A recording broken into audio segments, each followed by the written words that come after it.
Vita, papasakok, kada pradėjai užsiminėti žirginių sportą? Nuo vaikystės, kadangi mano abu tėvai yra raiteliai, tėtis jojo konkurus, mama išvedinėjimą, kitaip vadinama dailųjį jojimą. Tai nuo pat mažens tai buvo aistra, noras, kaip pasakyti, iš dalies netgi, kaip sako, kraujyje. Visuomet jaučiau tą trauką būtent žirgams. O kada nors gailėjai, dvejojai, buvo gal momentų, kai norėjai mesti viską? Buvo, neslėpsiu, prieš maždaug 4 metus praleidau 2 mėnesius Olandijoje, dirbdama vienam iš tikrai aukšto lygio žirgynų. Tai tenai pamačiau ir tą gerąją pusę šito sporto, bet tuo pačiu ir tą nemalonę. Ir grįžus buvo tokių apmąstymų, kad būtent tuo metu nebuvo galimybių turėti nuosavų žirgų, nebuvo finansų, turėti sąlygų važiuoti varžybas, startuoti, išlaikyti tos žirgus. Ir paprasčiausiai buvau jau prieis prie tokio sprendimo, kad gal būtų paprasčiau tiesiog palikti šitą savo aistrą ir jeigu ką nors gyvenime vėl atsiras ta galimybė, aš visada galėsiu grįžti. Bet tuo metu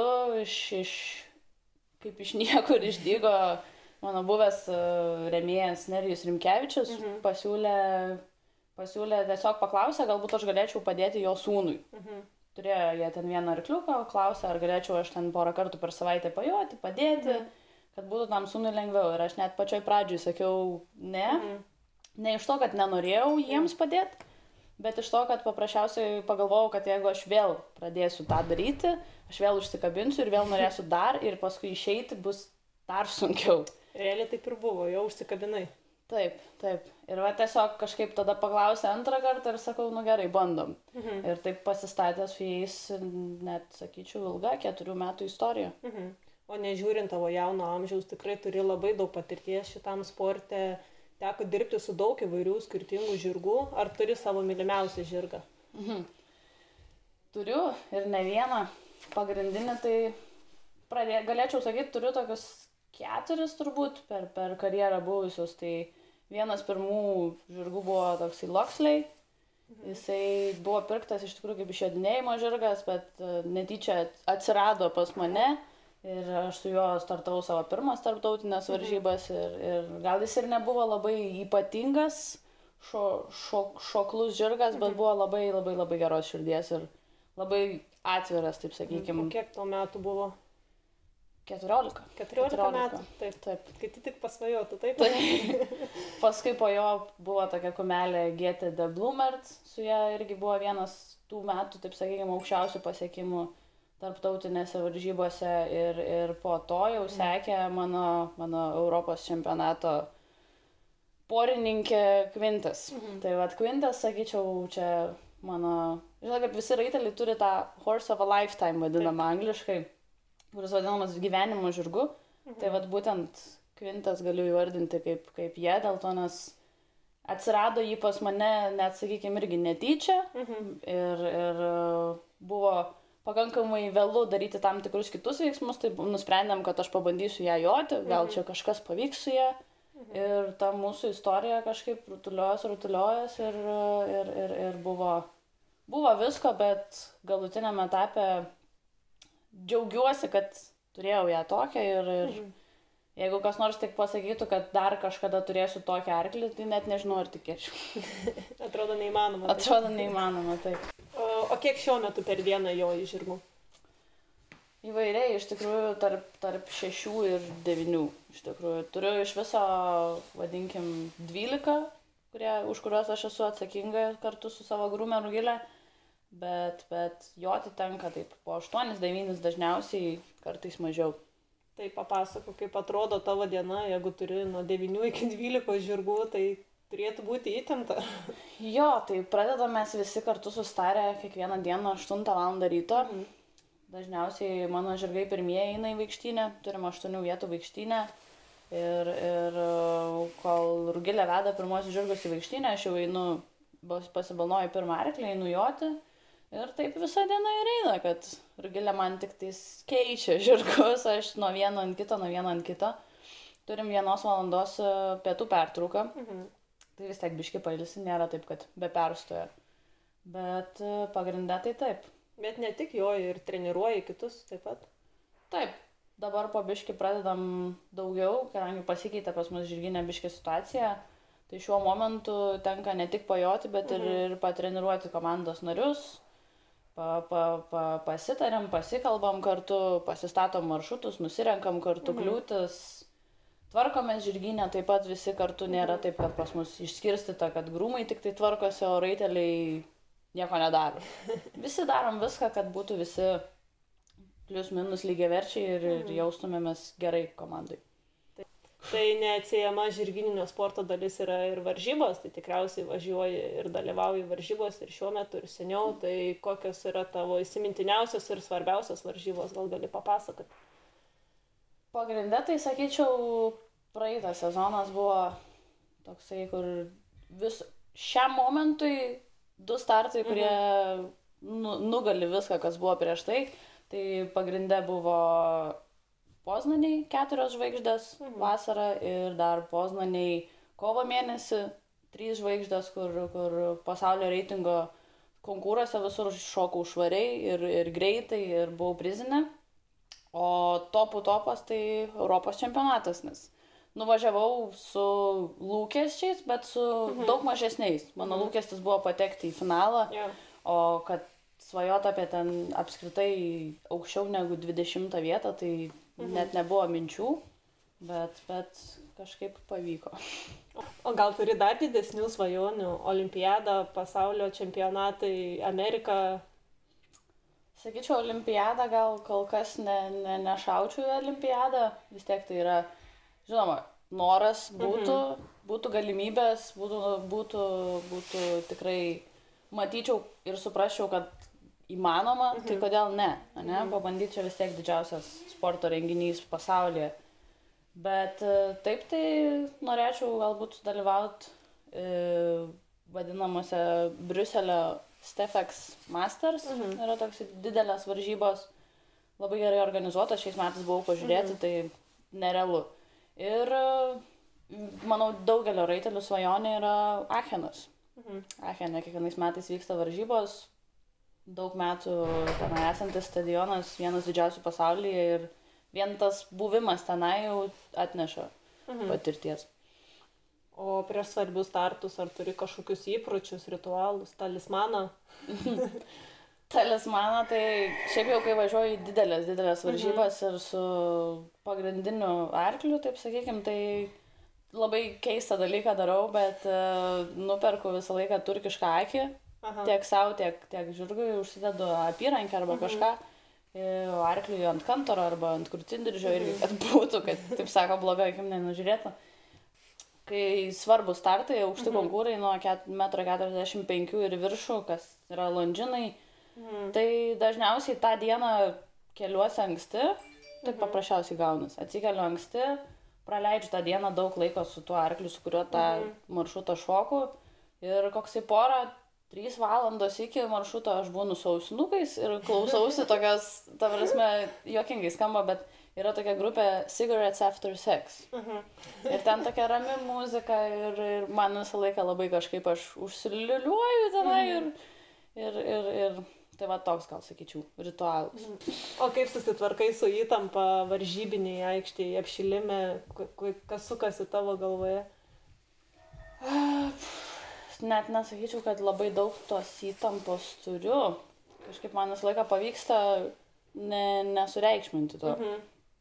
Gal labiau sureikšminu, kaip dabar turiu daug naujų arklių, kurių nepažįstu, tai su jais šiek tiek būna toksai, nes tu nežinai, kaip žirgas reaguos į kitus žirgus, nežinai, kaip žirgas elgsis naujoje aikštėje, kaip reaguos į kliūtis, kaip reaguos į visą garsą, viską. Tai tada būna toksai, kad šiek tiek galvoji, kaip čia geriau, ką čia padaryti, kad būtų viskas kuo sklandžiau praeitų. O jeigu jau pažįstu žirgą, tai aš labai mėgstu išsitirinėti, vadinkim, savo arklius, kas jiems tinka, kas jiems patinka, kas jiems geriausia yra apšilimo metu, varžybų dienos metu, ar jie mėgsta išeiti ryte, ar jiem geriau pabūti garde, ar jiem reikia ant kordo pabėgioti. Ir tiesiog žinau, ką darau ir darau tą. Kadangi jau susidėlioju tą planą, kas kam tinka, jau tada tiesiog išjoju ir žinai, šitas taip, jeigu darysiu taip, reaguos taip, padariau taip, reaguoja atvirkščiai, okei, šiandien ne ta diena biški pasikoreguojam planą. Visą laiką yra planas A, planas B. Kartais ir C reikia. Tai vieniems žirgams labiau patinka varžytis manėžė, kitiems žirgams labiau patinka lauko aikštės, o kas tau labiau patinka, kur tu geriau jautiesi, geriau sekasi, geresni rezultatai. Lauko aikštės. Taip. Kur daugiau erdvės. Taip, manėžai jie vis tiek taip, jo, iš kitos pusės gal yra mažiau vietos su kokiais nors biškai, taip vadinkim, aštresniais žirgais, kadangi tu neturi tiek daug laiko, jie neturi daug vietos išsibėgti ar pabėgti nuo raitelio, taip sakykim, bet lauko aikštės man visą laiką duoda tokį, kad laisvę, tu gali ir rinktis daugiau linijų, daugiau vietos, paprasčiausiai ne tiek apkrauta viskas, nes manėžė vis tiek viskas yra palei senelį. O aikštė yra visą laiką daugiau vietos, kur tu gali daugiau pasirinkimų sprendimų turėti. Taip. O kaip su gruntu? Pačiai labiau žolė ar smėlis? Smėlis. Smėlis, vis dėlto smėlis. Nedaug startų turėjau. Šiaip labai buvo toksai, sakiau, kad aš esu užburta ir net nesiseka man šokti ant žolės. Ir tada šiais metais Bostonai 4 žvaigždės šokau ant žolės ir sekėsi ir galvoju, pasikeitė turbūt. Dabar gal jau atvirkščiai. Bet ne, sakyčiau, smėlis man paprasčiau. Tai tavo mylimiausias žirgas buvo kumelė. Taip. Tai kas šiuo metu tau labiau patinka? Eržilai, kastratai, vis dar kumelės? Kumelės, mes visą laiką juokiamės ne tik su kolektyvu, bet ir su aplinkiniais, kad aš turiu dabar 12 žirgų, iš tų 12 žirgų 3 yra kastratai, 1 yra eržilas ir visos likusios yra kumelės. Tai, žodžiu, man su merginom paprasčiau šiek tiek. O kokie tavo tikslai ateinantiems metams? Turi kažkokių didelių planų? Pagrindinis tai būtų toksai, netgi šiek tiek juokingai skamba, bet išsilaikyti fūros teisės. Ta būtinai reikia padaryti, kad būtų galima laisvai su turimais žirgais judėti po varžybas, po Europą, kad ir po tą pačią Lietuvą, kad nereiktų būti priklausomi. Nes vis tiek, jeigu neturi savo transporto, tai tu turi ieškoti, kas nuveš, kas parveš. Sunku. O kitas tikslas, tai vis tiek, taip, patinka man labai, kad pas mus vyksta varžybos Royal Horse Resort bazėje, taip patinka prie jų prisidėti. Norėtus, kad visus ir toliau domintų ir važiuotų žmonės, vis tiek tai savaip reklamuoja ir mūsų žirgus, ir mūsų vietą, ir visi pradeda pastebėti, kad mes tokie esam. Taip. Bet vienas turbūt pagrindinių tai, kad judėtų žirgai į priekį, rezultatai. Noriu labai, kad ta komanda mūsų visa irgi stumtųsi į priekį, kad nebūtų taip, kad visi po vieną. Tai vat, toksai pagrindinis. Tai žinome, kad joji, kad plaukiai. Ar dar norėtum išbandyti kokią kitą sporto šaką? Aš buvau išbandžiusi iš tikrųjų prieš plaukimą ir jojau tai nuo vaikystės, plaukiau nuo 2 klasės. O iki tol bandžiau krepšinį, bandžiau lengvą atletiką, bandžiau tinklinį, regbį netgi, o darželyje ir 1 klasėje dar ir šokius lankiau, netgi važiuodavau į konkursus, buvau mažykiuose. Tai kažkaip net nesakyčiau, kol kas man reikia sporto, kuris atneša tokį įdomumą, biškį adrenalino, kur reikia ir pamastyti. Bet toksai gal ne kad sportas, gal labiau hobis, kurį norėčiau išbandyti, tai slidinėti. Nesibandžius? Ne. O tai kaip manai, kokias asmeninės savybės tau išugdė sportas? Nesvarbu, žirgininis sportas, plaukimas, kaip tu patobulėjai? Tai plaukimas, manau, labai daug prisidėjo prie to, kad pavyksta pratemptas, įtemptas situacijas, dėl to, nes plaukime būdavo, tu realiai stovi prie takelio, už 2 metrų stovi viena mergina, už 2 metrų stovi kita mergina ir tu žinai, kad ir čia yra agresija, ir čia yra agresija ir mes turim kovoti tarpusavį ir realiai tenai tu jau ką padarysi, tą turėsi.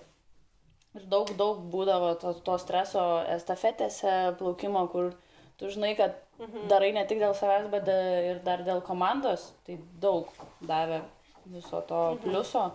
O taip tai užsispyrimo, nepasidavimo, nežinau, daug to ištvermės ir komandiškumo, jo.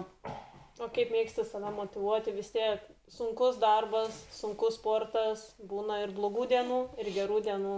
Ar kažkaip motyvuoji save tomis blogomis dienomis? Gerom dienom tai visą laiką džiaugiesi, kad gera diena, o blogom dienom tai tiesiog galvoju, rytoj bus geriau. Rytoj bus geriau, šiandien gal, ne, vis tiek arklys yra gyvūnas, kuris irgi turi emocijas ir turi savo smegenis ir gal irgi netakoja, išlipa iš lovos. Tai paprasčiausiai tuo momentu ir pagalvoju, jeigu blogai einas, kad arba bandai suprasti, jeigu jo į vieną arklį, antrą, trečią ir jau net ant ketvirto neina, tai gal čia ne jie, gal čia man šiandien nėra nuotaikos ir man paprasčiausiai reiktų šiandien truputį kitaip į viską reaguoti ir tada pagalvoju, biškai šiandien paprasčiau, padarom tokią easy day ir rytoj grįžtam atgal prie darbų. Visai bendruomeniai ir jaunai kartai ir kolegom norėčiau palinkėti, kad niekada nepasiduokit ant savo svajonių. Turit dirbti, netgi tada, kai nieks nemato, taip sakant, nes visi matys tave, kai tu laimėsi, bet visi dar labiau matys tave, kai tu pralaimėsi. Todėl neleis tam įlysti į galvą ir tiesiog judėti toliau. Kartais užsidedam ausinukus ir dirbam.